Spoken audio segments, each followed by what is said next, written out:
It's a good question. I'm going to answer it in a general sense. It's very simple. You basically just dehydrate whatever you're dehydrating. You dehydrate it until it's dry. That's why you keep checking it. That's why I don't really care for a timer on a dehydrator, because you may set it for 10 hours and it shuts off and you think, oh, it's done. It may not be done. A lot of it depends on the thickness of your food. And I really don't ever refer to the manual that came with my Excalibur. I have a book by Tammy Gangloff that's called The Ultimate Dehydrator Cookbook. She has excellent advice.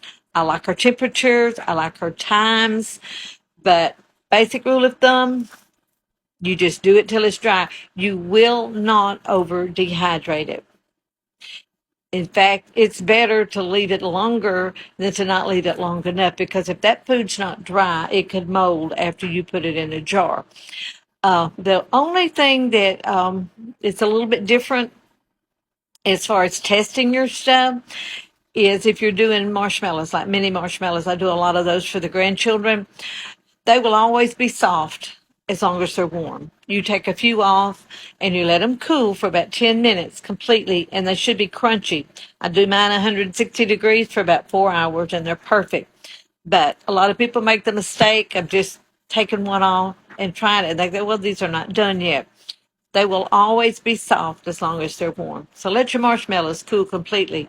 Everything else, as far as I know, you just dehydrate it until it's done. And again, a lot of it depends on the thickness. We did these squash really, really thin because we wanted them to be really, really crisp. And the middles sometimes will stay a little bit soft with all the seeds. So I like for them to be real crisp. So these took 12 hours. I cut them off because I don't leave things going overnight like that. And I cut them back on for a couple hours this morning. So probably they would have taken about 13 hours. And they were sliced really thin. So, but again, basic rule, just check it and fill on different trays, check different levels, because some may be completely dry and others may not be. But don't forget, you're not going to over dehydrate. Hope this helps.